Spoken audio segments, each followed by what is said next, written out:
O, yan yung isang pakwan. O, ayan yung isang pakwan. Instagramable pala to Instagramable.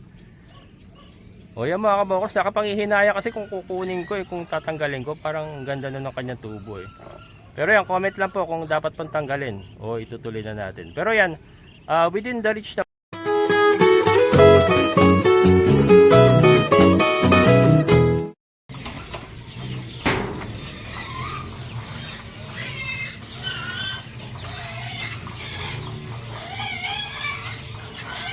Hello mga kabokals. Yan, andito na naman tayo. Pasensya na, wala tayong vlog kahapon. Hindi kinaya, masama talaga pakiramdam ko. Bagsak si Kalbo mga kabokals. Naman tayo ng trangkaso talaga. So, eto, update tayo sa ating mga hito muna, and then update doon sa ating pakwan. Yan, may maganda resulta po ang ating pakwan. May papakita ko. So ito mga kabokals, everyday nating kinukuha yung mga yung mga balahibo na yan. Siyempre hindi maiwasan, may manok tayo sa ibabaw. Hindi maiwasan magkakaroon talaga ng balahibo yung ating aquaponics pond. So ano lang yan, tiyagaan lang sa pag-scoop ng ganyan. Mas madali namang gawin ito kaysa doon sa ginagawa ko dati na pinapala ko yung pupo nila. And then sinasako ko. And then nilalabas ko. Mas madaling gawin ito na balahibo lang yung ginaganyan natin. Tapos yung pupo nila, karamihan kasi ng pupo nila hindi na talaga umaabot sa flooring mga kabokals, kasi kinakain na ng ating mga hito. Yan ang kagandahan dito sa ating aquaponics pond. Ayan.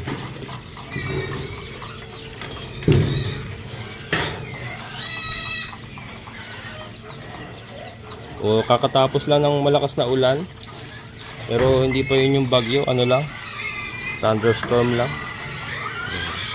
Yan ang mga kabokals, ang dami natin nakuha ang balahibo. Ayan, umaga hapon yan. Ini-scoop natin yung balahibo, tapos nilalagay natin dyan. Yan muna siya.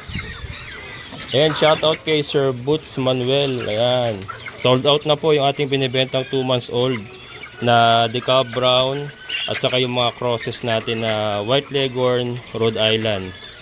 Sold out na po lahat yan, 20 pieces. Ito po yung kasama nila. Magaling na yung sugat. Yan, magaling na po yung mga buntot nila. Ayan, ano na. So kasama po yan, kaya lang discounted ito. 200 lang isa niyan. Yung po 300 ang isa. Yan. Yan, pasensya na Sir Boots, hindi na kita na bigyan ng further discount.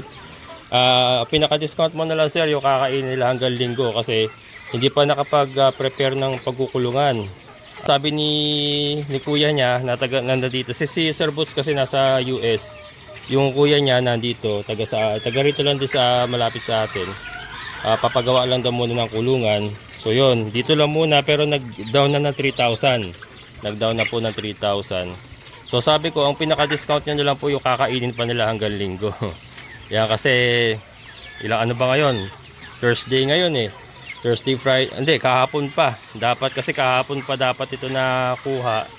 So dapat kumbaga yung kakain nila mula kahapon hanggang sa linggo, yun yung pinaka-discount. Ayan sir, yun na po yung pinaka-discount. Kumbaga lalaki pa sa akin to nang ako ang nagpapakain.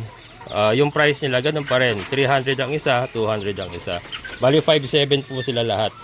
Yan po ang kinalabasan, 20 pieces po. Mahigit 2 months old. Ayan.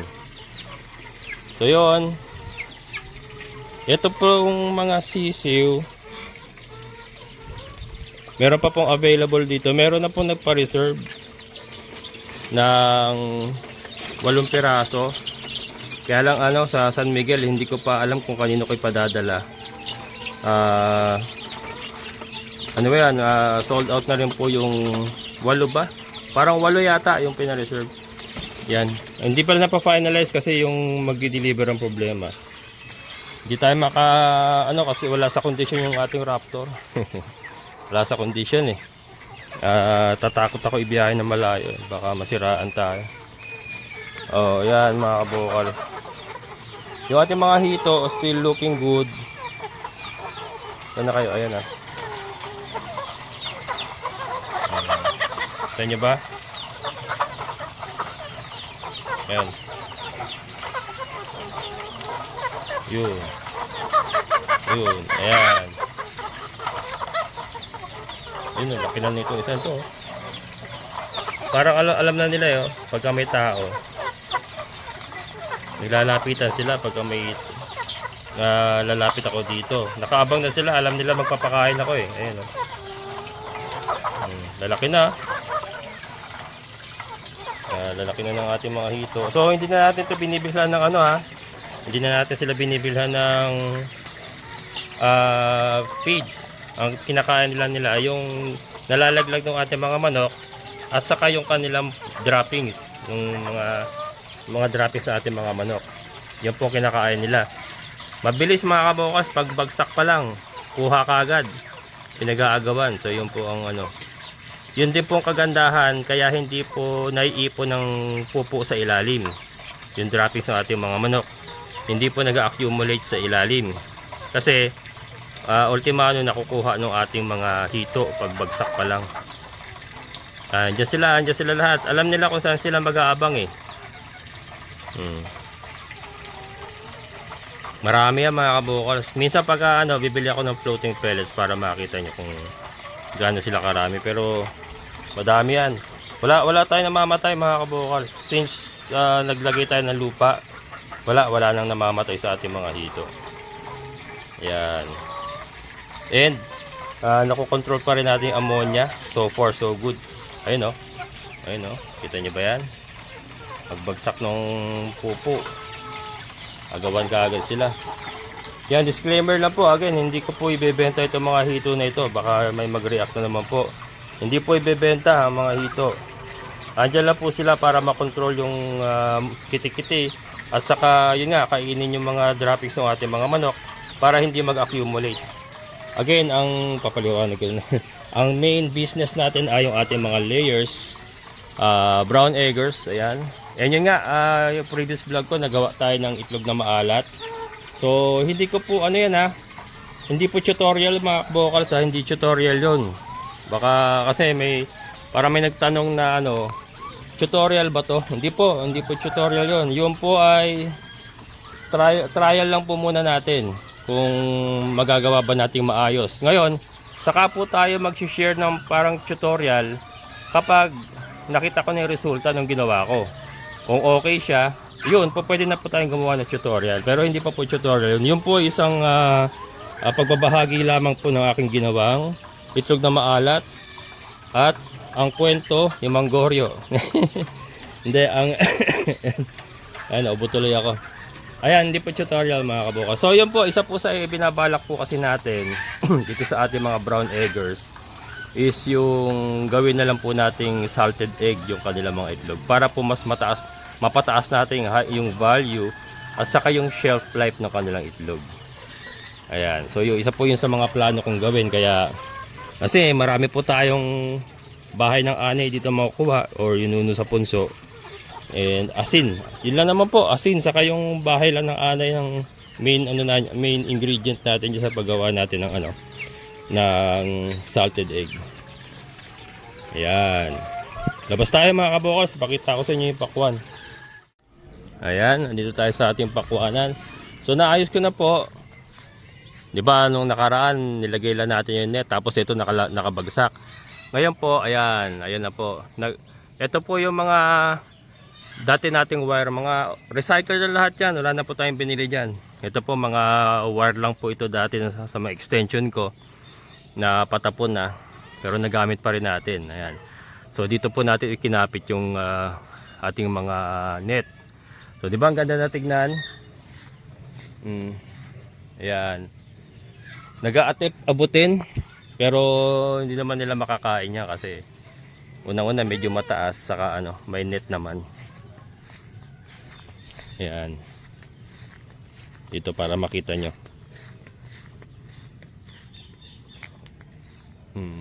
Ayan, di ba? Paikot po yan itong tali na ito. Kaysa bumili pa ako ng alambre, edi itong mga extension cord na lang na hindi ko na ginagamit. Mga putol na kasi yan. Yung may mga nasunog noon na mga extension ko. Kinuha ko yung mga wire kasi pwede pa naman. Ito naman yung internet wire to. Yan, internet wire ko yan dati. So dito lang tayo nagdagdag ng dito lang tayo nagdagdag ng alambre kasi kinapos na eh. Yan, medyo delikado pa rin kasi ayan ayan. Ayan, nag-a-attempt. Medyo mababa kasi itong part na to pero hindi naman niya basta-basta makukuha yan kasi nasa loob ng net. Ayan. Ang maganda rito mga kabokals, may bunga na. Ito. Ayan oh. Kita nyo ba? Ayan mga kabokals oh. May bunga na. Pero pa isa rito may bunga. Ito.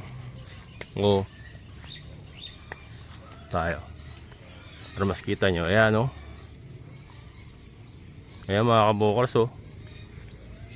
Hindi ko lang sure kung dapat pantanggalin itong bunga na to. Kasi parang baka hindi pa ready yung puno. Ayan oh. Mga bunga na yan eh. Ayan oh. Not sure kung yan, comment lang po kayo kung ba dapat ko bang tanggalin ito. Ito mga bunga na to kasi parang hindi pa ready yung puno. Parang sobrang aga. Ayan. Kasi naririnig ko doon sa ibang napapanood ko, tinatanggal nila yung mga unang bunga. Yan. May napapanood din naman ako na hinahayaan lang nila na 5, 6 yung bunga, yung nagiging bunga. So not sure kung kung dapat pang tanggalin. Ito tatahiin ko pa to. Yan. Tatahiin lang naman yan para matanggal yung butas. Saka ito.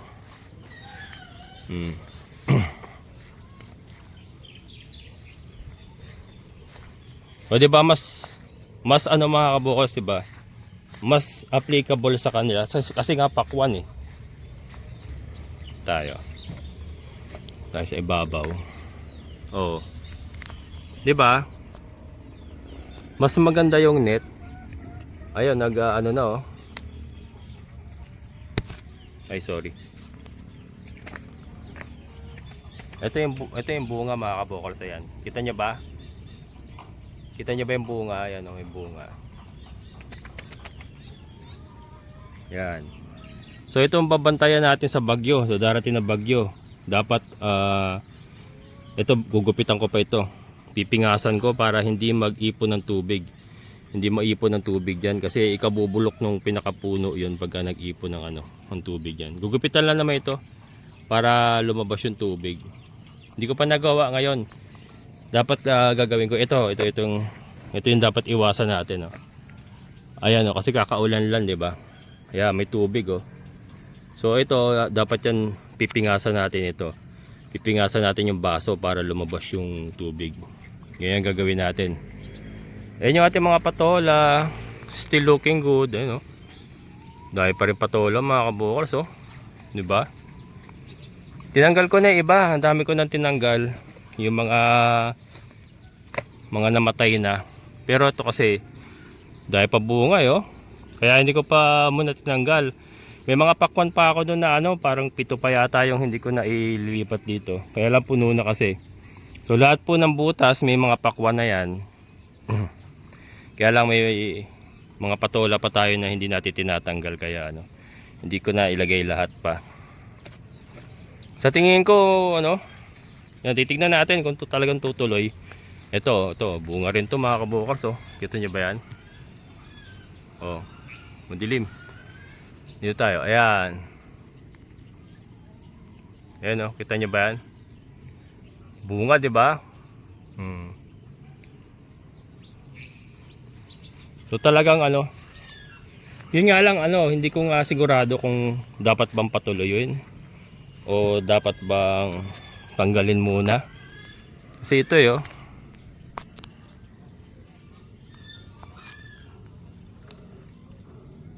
ayan. Kaya mga kabukals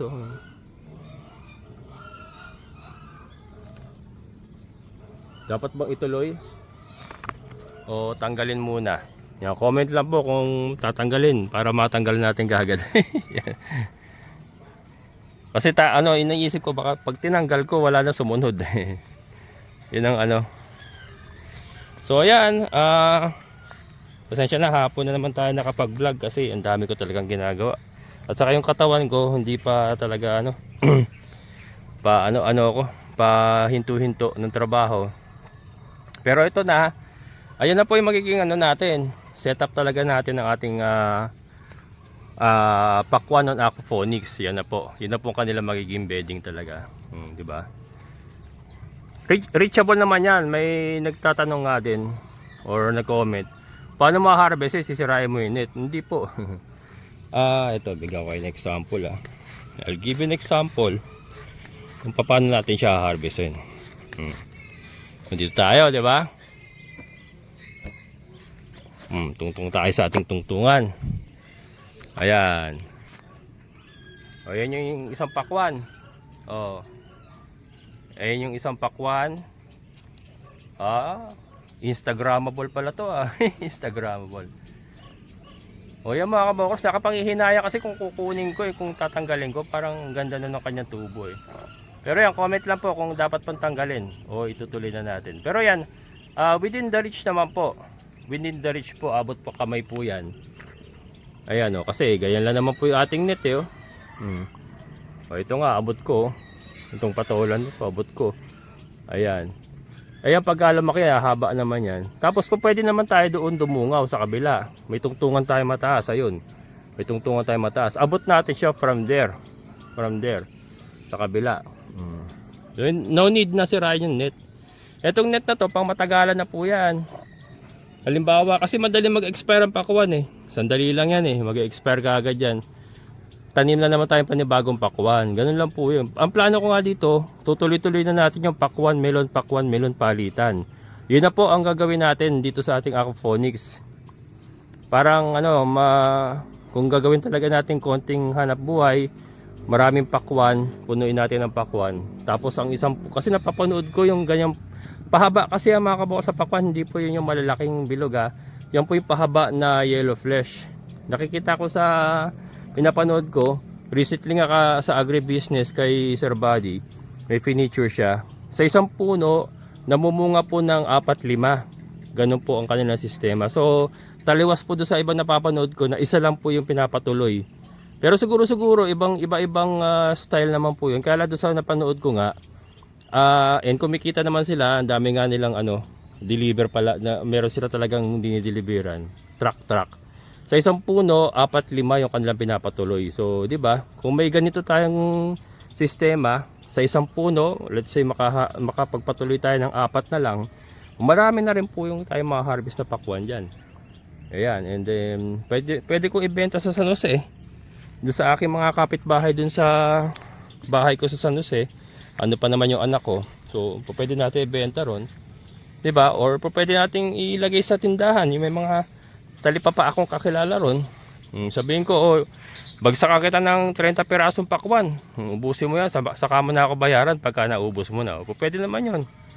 Yung suki natin sa itlog. Pwede nating alokin ng pakwan. Ang maganda nga kasi sa pakwan ng mga kabokals, hindi kagad siya masisira. Kahit na harvest natin siya ngayon, kahit i-impact natin ng 3 araw, 4 na araw, okay pa rin siya. Marketable pa rin. So yun po ang nakikita kong kagandahan sa pakwan. And mabilis nga. So ito, sandali lang, nakita nyo, kaliliit pa lang, may mga bunga na. Pero di ba? So yun, unti-unti nating magagama yan.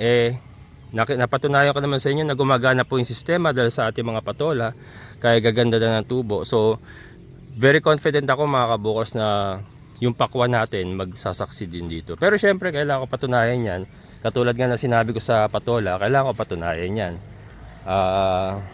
Pero very positive nga ako. And ito, mag-uulam kami ng miswa. Okay Hindi pa magulang yan mga kabukos Hindi pa magulang yan.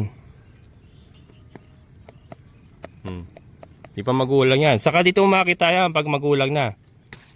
Pagka mahirap na siyang pitasin na ganon, magulang na yan mga kabukals. Pero yun, di ba? Ginanong ko lang, tanggal na. Ibig sabihin, mura pa siya, hindi pa siya magulang. Pagka yung pahirapan ng ganunin, makunat na yun, pang ano na yun, pang hilod na yun mga kabukals. Ginagawa pang hilod to, akala nyo ba? Yung mga gulang na ito, pinapatuyo, pang hilod. Ayan mga kabukals, so yan lang po ako mababahagi sa inyo for today. Natapos ko na rin yung ating pakwan bedding sa ating aquaponics. And yun nga, nag-umpisa na pong magbunga. Abangan natin kung tutuloy ba, and yun, comment lang po kayo kung dapat ko bang tanggalin yung mga malilit na bunga na yun para po mas mayahanda yung puno. So yan, hanggang dito na lang at gumagabi na naman. Maraming salamat sa inyong muling pagsama. Amazing na buhay.